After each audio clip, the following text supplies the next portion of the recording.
You thought this topic was going away, eh? Nah, we're not gonna let it off the hook that easy. Today we're talking about some more Jack Eichel trade offers. If you didn't see the last video we made about this kind of thing, we went over the Jack Eichel trade offers with the Edmonton Oilers, where it was proposed a Connor McDavid would be the only thing that the Oilers could give up that the Sabres would say yes to. And in that same video, we also talked about the New Jersey Devils, talking about Nico Hischier, Jack Hughes, first-round picks. It was kinda wacky.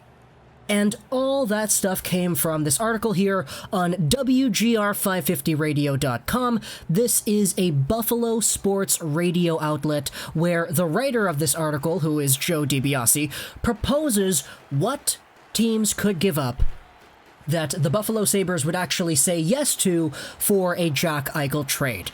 We are making videos on many of these trade proposals because, you know, he has like 12 of them listed out over here, and I don't want to make one video going over everything because that would only give me about a minute to talk about each trade proposal. I want to get super in-depth with all this, which is why in the last video we covered 2 of them. Today in this video we're also covering 2 of them. This is what Joe DiBiase says is the proper return.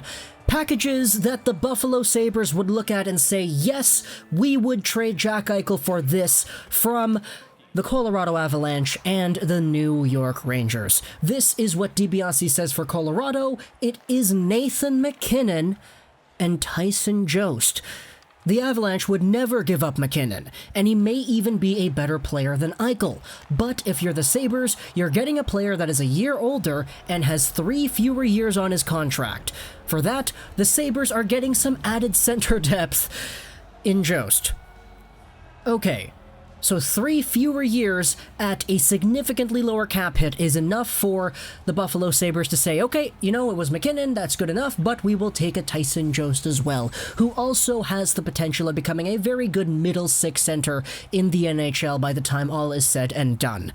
This trade proposal to me was so whack because when I saw it initially, I saw a whole bunch of people treating this one as if it was one of the worst ones on here. Obviously, the McDavid one that we talked about a few days ago was probably the worst received one on this list. But this one was also poorly received too, because you could argue that Nathan MacKinnon by himself is already a more valuable piece and a better player than Jack Eichel is.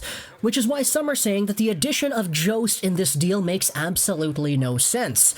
If Nathan MacKinnon is good enough to get Eichel on his own, why would you want to add a Jost? The justification of having 3 fewer years at lower money, to me, doesn't really make all too much sense because at the end of the day, fewer dollars is fewer dollars, and you can use those extra dollars to get a lot more in terms of the free agency side of things and via other trade methods with other teams. Furthermore, in my opinion, MacKinnon and Jost for Eichel is kind of a fleece.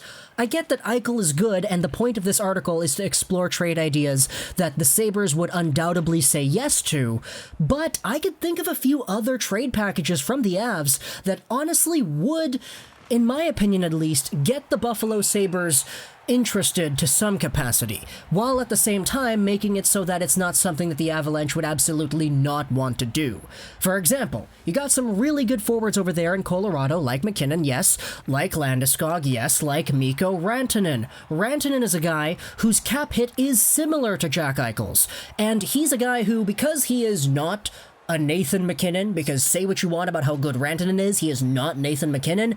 He's a piece that, because he's a winger, because he's the same age as Eichel, because he's making similar money for a similar amount of time, I could look at Rantanen and say that his trade value is probably a little bit less than Jack Eichel's is. You gotta remember, last year Rantanen was on pace for like, 130 points by the middle of the season? He dropped off a little bit after that, and he's been kinda held back by injuries somewhat too. But there's potential with this player, and the fact that his trade value is lower than Eichel's means that I can look at this and I can say, okay, maybe instead of MacKinnon and Jost for Eichel, why don't you try a Rantanen, an Alex Newhook, and a second? Alex Newhook is an expendable piece, because even though he is supposed to be a very good player, he has that same Nathan MacKinnon-like quality to take over a game with his speed and score an incredible amount of points. You really don't need an addition of a new hook if you have a Jack Eichel, a MacKinnon, and a Landeskog at your forward core already if you're Colorado, right? Not to mention Nas and Jost and all the other really good players you have there in Colorado already. If you're wanting to get an Eichel, to me, a package of Rantanen, a second, and new hook does not seem like a bad bet. And from the Sabre side of things, would you rather have one franchise-changing player in Jack Eichel or a potentially franchise-changing player in Mikko Rantanen, as well as a potential elite player in Alex Newhook, combined with the Middlestads, the Reinhardts, all the other really good guys you have over there in Buffalo as well? A trade proposal like that kind of gets my gears turning a little bit more as to the possibilities. Obviously, the likelihood that the Buffalo Sabres say yes is reduced by a lot, but it's not zero in my opinion. On to the next trade proposal that is written over here by Joe DiBiase. It is from the New York Rangers, and his trade proposal goes as follows. Mika Zibanejad, Kaapo Kakko, and 2 first-round picks. This is just like the New Jersey one, where it was Hughes, Hischier, and 2 firsts, except this time, you're taking a look at a guy who was one of the best goal scorers in the entire league, combined with one of the best young guys in the entire league, or at least perceivably one of the best young guys in terms of potential, value, and upwards prosperity, and 2 firsts from a team that was supposed to be rebuilding.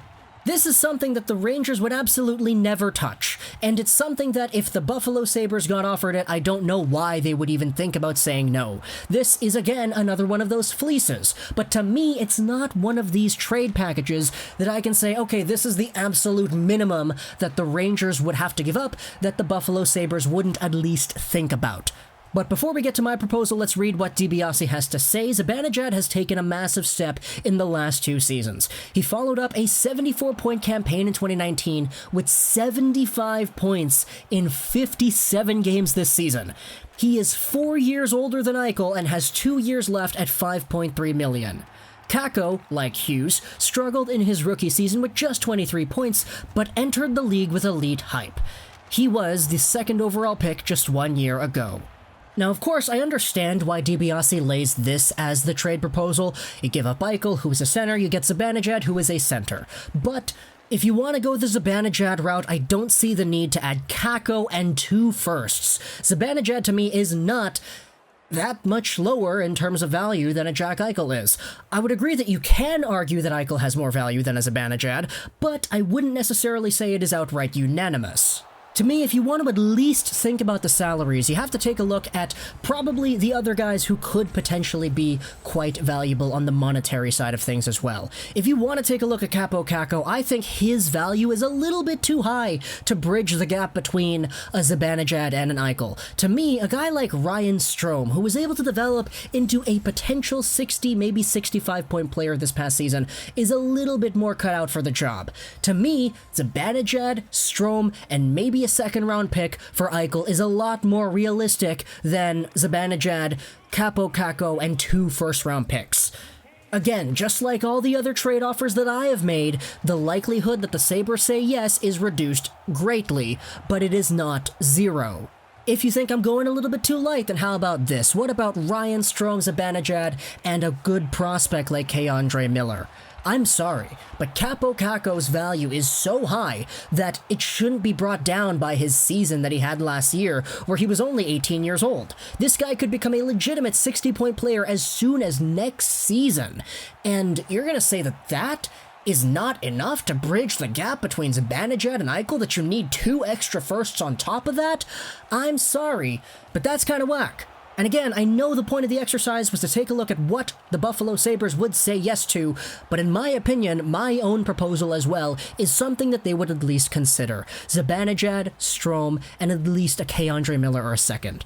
Not going to say that K'Andre Miller is as equal of value as a 2nd-round pick is, but if you think I'm lowballing them with a 2nd, then hey, throw in K'Andre Miller there instead and see how that fares. So talk to me in the comments below what you think about these ridiculous trade proposals of Zibanejad, Kakko, 2 firsts for Eichel, as well as the Colorado one, MacKinnon and Jost for Eichel. Talk to me in the comments below what you think about my own proposals to combat these ideas, and what your own proposals would be as well if you were put in the situation of trying to come up with trade offers for a Jack Eichel in this situation.